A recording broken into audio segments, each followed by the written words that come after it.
दोस्तों, एक ऐसी दुनिया है जहां लोग पानी की बूंद बूंद को तरस रहे हैं। डेली का काम बिना पानी के करने पर मजबूर हैं। कैसे करेंगे, क्योंकि उन्हें पीने तक का भरपूर पानी नहीं मिल रहा। लेकिन जैसा हमेशा होता है ना, अमीरों के पास चाहे दुनिया में कैसी भी मुसीबत क्यों ना आ जाए, उन्हें परेशानी नहीं होती। वैसा ही कुछ यहाँ पर भी है दोस्तों।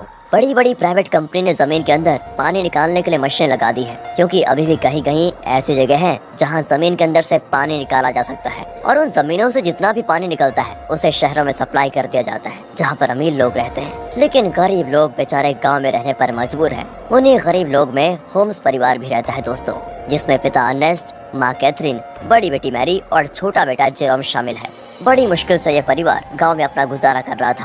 अर्नेस्ट की काफी बड़ी जमीन भी थी, जिसमें उसके पिता खेती किया करते थे। लेकिन पानी की कमी होने की वजह से अर्नेस्ट खेती नहीं कर पा रहा है। उसने सरकार से भी बात की कि मेरी जमीन अभी भी फर्टाइल है, यानी कि पानी मिले तो इस पर फसल उगाई जा सकती है। लेकिन किसी को भी अर्नेस्ट की बात पर भरोसा नहीं है। इसलिए अर्नेस्ट खुद से ही जमीन खोद कर ट्राई करता है कि क्या पता उसकी किस्मत अच्छी हो, उसे पानी मिल जाए, जिससे उसका खेत फिर से हरा भरा हो जाएगा और फसल बेचकर वो पानी की कमी को भी अपने परिवार के लिए पूरा कर लेगा। दोस्तों, एक दिन की बात है कि अर्नेस्ट के खेत में जहाँ उसने पानी निकालने के लिए मशीन लगाई थी, वहाँ पर 2 चोर आ जाते हैं जो उस मशीन को चुराने आए थे। अर्नेस्ट तुरंत ही गन लेकर वहाँ पहुँचता है और चोरों को जैसे ही पता चलता है कि अर्नेस्ट यहाँ पर आ चुका है, वो लोग बहाना करने लगते हैं कि हम तो बहुत दूर से आए हैं, थोड़ा पानी मिल जाता तो आपकी मेहरबानी होती। पर दोस्तों, तभी वो चोर मौका देखकर अपने पास रखी गन निकाल लेते हैं ताकि अर्नेस्ट को शूट कर पाए। लेकिन अर्नेस्ट का पाला तो ऐसे चोरों से डेली पड़ता था, इसलिए वो तुरंत ही उनके शॉट करने से पहले ही गन चलाकर उन्हें वहीं पर ढेर कर देता है। देखा दोस्तों, ऐसा हाल हो गया है पानी के लिए कि एक दूसरे की जान लेने पे तुले हुए हैं लोग।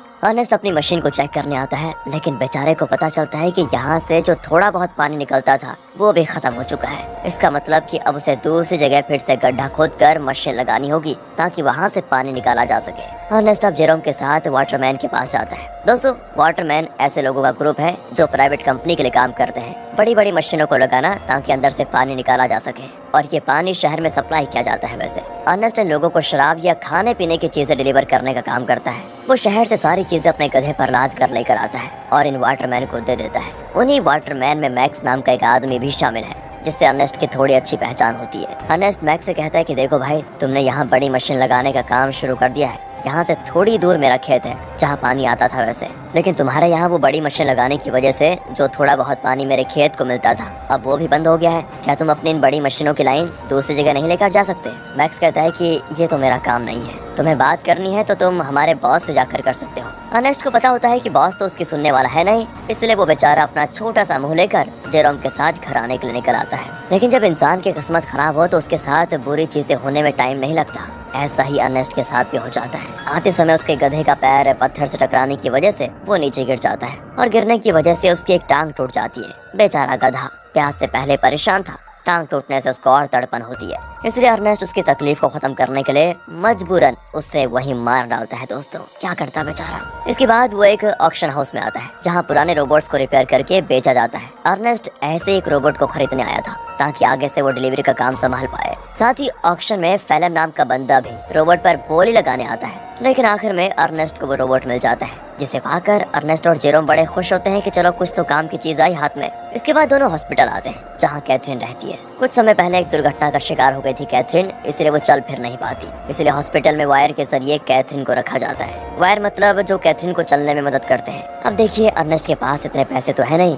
कि वो वायर का सिस्टम खरीद कर घर लेकर आ पाए, इसीलिए वो और उसके परिवार के लोग हॉस्पिटल में ही कैथरीन से मिलने आया जाया करते हैं। अब हॉस्पिटल के बाहर अर्नेस्ट की मुलाकात रॉबी नाम के बंदे से होती है, जो अर्नेस्ट का बढ़िया दोस्त है, काफी ज्यादा करीबी है। उसके पास तो रहने के लिए घर तक भी नहीं है, साथ ही वो दिमाग से भी थोड़ा कमजोर है, इसलिए अर्नेस्ट उसके पास जो थोड़ा बहुत पानी होता है वो रॉबी और उसके परिवार को दे देता है, क्योंकि भले अर्नेस्ट के पास भी पानी की कमी है, लेकिन बंदे का दिल बहुत बढ़िया है यार। अब वहाँ से अर्नेस्ट जैसे ही घर आता है ना, उसके पास फेलन पहुँच जाता है, जो उससे कहता है कि मुझे तुम्हारा रोबोट चाहिए, कुछ जरूरी काम है। अर्नेस्ट को पता था कि फेलन एक नंबर का बदमाश आदमी है, वो रोबोट वापस करने में नाटक करेगा, इसीलिए दोस्तों अर्नेस्ट रोबोट देने से साफ मना कर देता है। साथ ही दोस्तों, मैं आपको बता दूं कि फेलन और अर्नेस्ट की बेटी मैरी का एक दूसरे के साथ चक्कर चल रहा है। अर्नेस्ट ने कई बार मैरी को समझाया कि वो फेलन से दूर रहे, वो अच्छा इंसान नहीं है, लेकिन मैरी है कि सुनने को तैयार ही नहीं होती। फिल्म की वजह से वो तो अपने पिता से भी नफरत करने लगी है। बताओ दोस्तों, माँ बाप कभी गलत होते हैं क्या? जो बच्चे माँ बाप की बात नहीं मानते उनके साथ तो बुरा होता ही है। कहीं मैरी के साथ भी कुछ बुरा ना हो जाए। खैर आगे देखते हैं। अगले सीन में अर्नेस्ट एक और जगह गड्ढा खोद रहा होता है, इस उम्मीद में कि शायद वहाँ से कुछ पानी निकल जाए,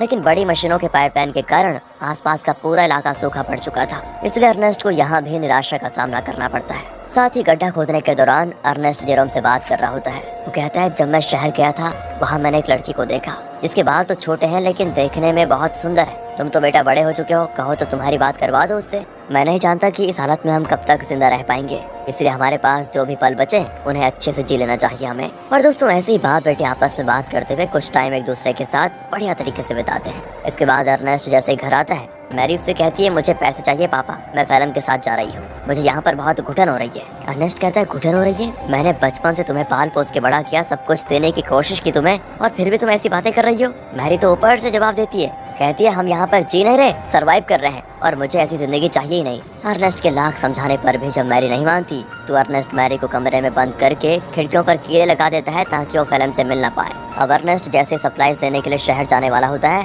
तभी उसको पता चलता है कि रोबोट गायब है। ये देखकर उसकी हालत खराब, वो परेशान हो जाता है। वो समझ चुका था कि ये काम तो फिल्म के अलावा कोई दूसरा कर नहीं सकता। वो वहाँ से तुरंत वाटरमैन के पास आता है ताकि उनसे पूछ सके कि क्या फिल्म यहाँ पर आया था कि नहीं। पर वहाँ पर आते ही मैक्स और बाकी वाटरमैन मिलकर अर्नेस्ट पर धावा बोल देते हैं दोस्तों, और जमकर उसकी पिटाई करने लगते हैं। उनका कहना होता है कि तुमने हमारी सप्लाईज चुराई जो हमारी मेहनत की कमाई थी, जिसे तुमने शायद कहीं और बेच दिया होगा। अर्नेस्ट कहते हैं, अरे ये क्या कह रहे हो तुम? मैं खुद यहाँ तुमसे पूछने आया था कि क्या फिल्म मेरा रोबोट लेकर यहाँ आया था या नहीं, लेकिन उल्टा तुम लोग मुझे ही मार रहे हो। दोस्तों अर्नेस्ट यहाँ पर समझ चुका था कि जरूर फिल्म ने शहर से मेरे बदले सप्लाईज ले ली और उसे वाटरमैन को देने के बजाय चुरा कर कहीं और लेकर चला गया। इसलिए दोस्तों अर्नेस्ट जैसे तैसे वाटरमैन से पीछा छुड़ाकर फिल्म को ढूंढने के लिए निकल जाता है, जो उसे मिल भी जाता है। साथ ही अर्नेस्ट का शक भी सही था, उसने ही सप्लाईज चुराई थी दोस्तों, जिससे वो बड़े आराम से खा पी रहा था। इसलिए अर्नेस्ट गन पॉइंट पर लेकर फिल्म को डरा देता है और उसे वाटरमैन के पास ले जाने लगता है, ये बताने के लिए कि सप्लाईज मैंने नहीं फिल्म ने चुराई थी। आगे बढ़ते हुए दोनों काफी ज्यादा थक चुके थे। अर्नेस्ट सबसे ज्यादा थक चुका था और साथ ही साथ उसका पानी भी खत्म हो चुका था।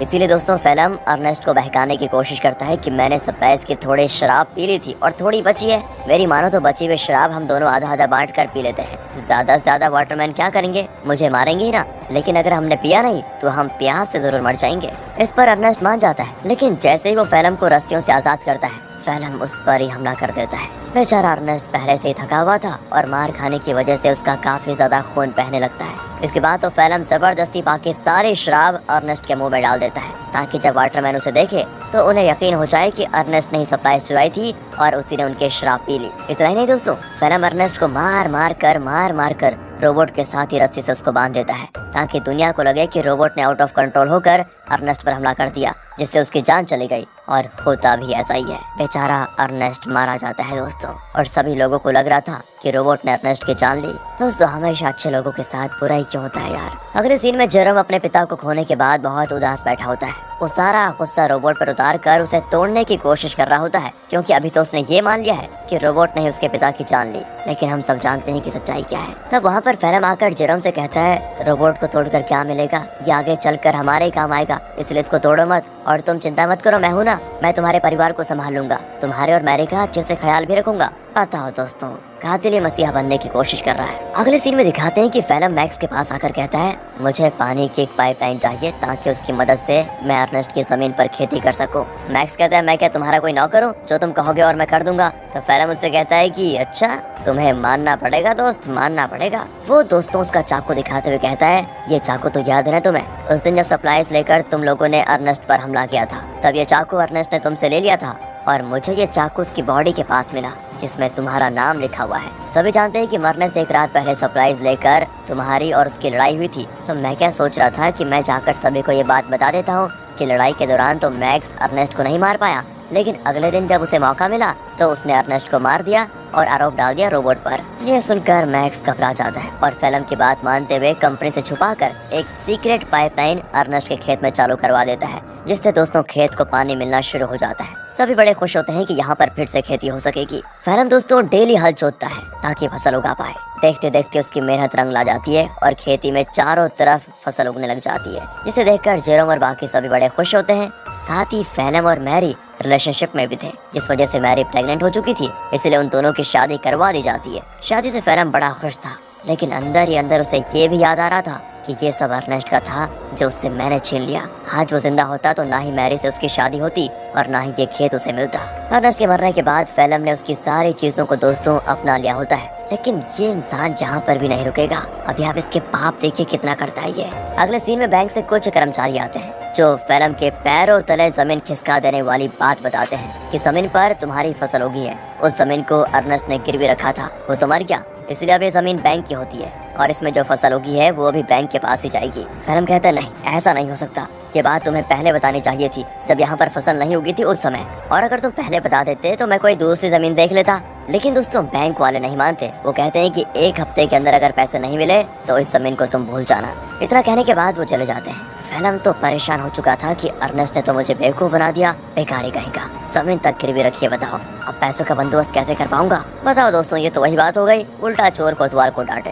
खैर अब फैलम जेरोम से कहकर रोबोट ले जाने लग जाता है। वो कहता है मैं रोबोट को बेचने जा रहा हूँ ताकि इससे मिले पैसों से बैंक वालों का उधार चुका पाऊँ। लेकिन दोस्तों फैलम शरीफ आदमी नहीं था, वो रॉबी के पास आता है, वही रॉबी दोस्तों जो काफी ज्यादा करीब है, और वो उसे बहाने से साथ में ले जाता है कि मेरे साथ चलो, मैं तुम्हारे लिए पानी वगैरह का बंदोबस्त करता हूँ। इसलिए बेचारा रॉबी अपने बच्चे को लिए फैलम के साथ चला जाता है। लेकिन मैंने कहा था ना दोस्तों, फैलम के पापों का घड़ा भरा नहीं है। वो धोखे से बेचारे रॉबी के बच्चे को बेच देता है, जिनसे मिले पैसों को वो बैंक वालों को दे देगा। अब इसकी खबर जैसे रॉबी को लगती है, वो फैलम से झगड़ा करने की कोशिश करता है, लेकिन जहाँ पर फैलम ने बच्चे को बेचा था वहाँ झगड़ा वगैरह करने का रूल नहीं होता। बच्चा बिक गया तो डील कभी नहीं टूटेगी, इसलिए वो बदमाश लोग रॉबी को शूट करके मार देते हैं दोस्तों। साथ ही वो फैलम को भी शूट करने की कोशिश करते हैं, क्योंकि उन्हें तो लगा था कि फैलम रॉबी की परमिशन के साथ उसके बच्चे को बेच रहा है। इसलिए फैलम जैसे तैसे अपनी जान बचाकर दोस्तों वहाँ से भाग ही जाता है। साथ ही वो रोबोट को वहीं छोड़ देता है, क्योंकि उसे जेरोम को भी तो बताना है कि ये पैसे बच्चे को बेचकर नहीं बल्कि रोबोट को बेचकर आए हैं।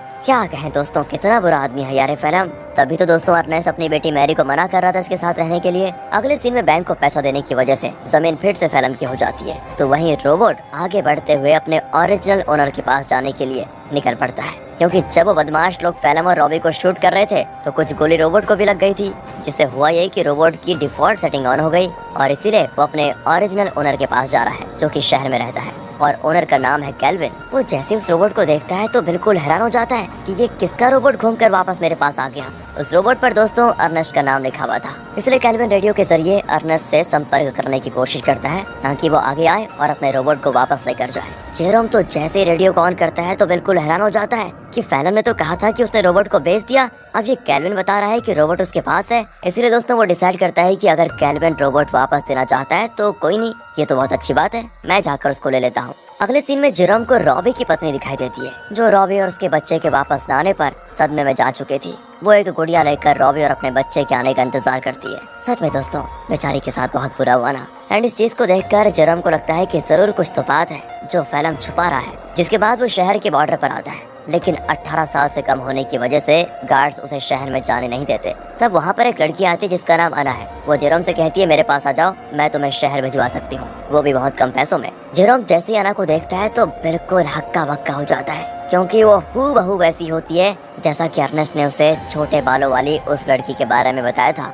याद है ना दोस्तों, जब अर्नेस्ट जेरोम से कह रहा था कि तुम्हारी शादी कर लेते हैं, उससे बात कर लेते हैं तुम्हारी, तो दोस्तों जेरोम उससे फिर अर्नेस्ट के बारे में पूछता है, लेकिन वो तो जानती ही नहीं अर्नेस्ट को। जेरोम भी आगे कुछ नहीं कहता और इसके बाद वो जेरोम को शहर तक जाने वाली सामान की गाड़ी में छुपा कर बैठा देती है और उसकी मदद से जेरोम शहर पहुंच जाता है। अब शहर आने के बाद जेरोम कैल्विन से मिलता है, जो उसे उसका रोबोट वापस कर देता है। रोबोट को जो गोलियां लगी थी कैल्विन ने उसे भी रिपेयर कर दिया था, साथ ही उसने रोबोट की सेटिंग भी सही कर दी थी। तब जेरोम जैसे ही रोबोट को ध्यान से देखता है तो पता चलता है कि इसमें तो कैमरा लगा हुआ है जो कि लेजर बीम की मदद से वीडियो रिकॉर्ड करता है। वीडियो साफ रिकॉर्ड तो नहीं होता, लेकिन इतनी क्लियर जरूर होती है कि उसे देखा जा सके। और तब उन वीडियोस में जेरोम को उसके अर्नेस्ट के साथ बिताए हुए पल दिखाई देते हैं जिन्हें रोबोट ने रिकॉर्ड कर लिया था। उन्हीं वीडियो में दोस्तों वो वीडियो भी होती है जब फैलम अर्नेस्ट को मार रहा था और रस्सी से बांधकर उसे रोबोट के साथ जोड़ दिया था। इस चीज को देखकर जेरोम को एकदम से सदमा लगता है। उसे सच्चाई का पता चल चुका था कि उसके पिता का मरना कोई एक्सीडेंट नहीं था,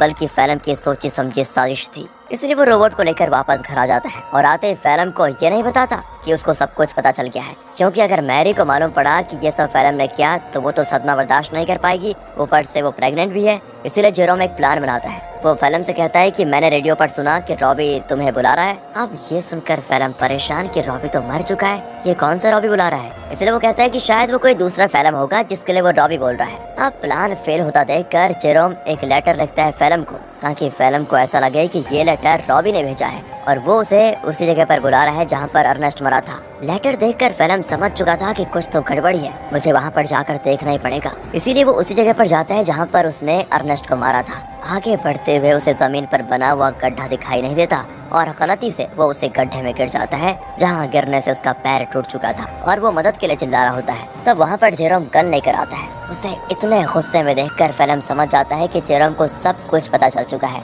और ये सारा प्लान जेरोम का ही था। तो फेलम जेरोम को बहलाते हुए कहता है, देखो जो हुआ मैं उसके लिए शर्मिंदा हूँ, मुझे माफ कर दो, लेकिन देखो मैंने मैरी और तुम्हारे कितना अच्छे से ख्याल रखा, अगर मुझे कुछ हुआ तो मैरी ये सदमा बर्दाश्त नहीं कर पाएगी, इसलिए मुझे जाने दो। लेकिन जेरोम उसकी एक नहीं सुनता और सीधे फेलम को शूट करके मार डालता है। इसके बाद वो रोबोट की मेमोरी भी रेस कर देता है ताकि कभी मैरी ये सब कुछ देख ही ना पाए। वो नहीं चाहता कि मैरी कभी कुछ इसका सच जाने। कुछ दिन गुजर चुके थे। फेलम के घर न आने पर मैरी बहुत परेशान होती है। जेरोम कहता है कि वो अच्छा इंसान कभी था ही नहीं, तुम्हें छोड़कर वो भाग गया। और ये सुनकर मैरी एकदम उदास हो जाती है और अपने दिल से फेलम के लिए प्यार खत्म कर देती है। दोस्तों उल्टा वो उससे नफरत करने लगती है। जेरोम ने बड़ी ही शांति से अपना बदला ले लिया। इसके बाद जेरोम और मैरी घर चलाना शुरू करते हैं, क्योंकि खेत उन्हें मिल चुका था। उन्हीं फसल को बेचकर वो पैसे जमा करेंगे ताकि अपनी माँ को हॉस्पिटल से घर लेकर आए। और इसी मिक्स फीलिंग के साथ दोस्तों ये मूवी यहाँ पर खत्म होती है।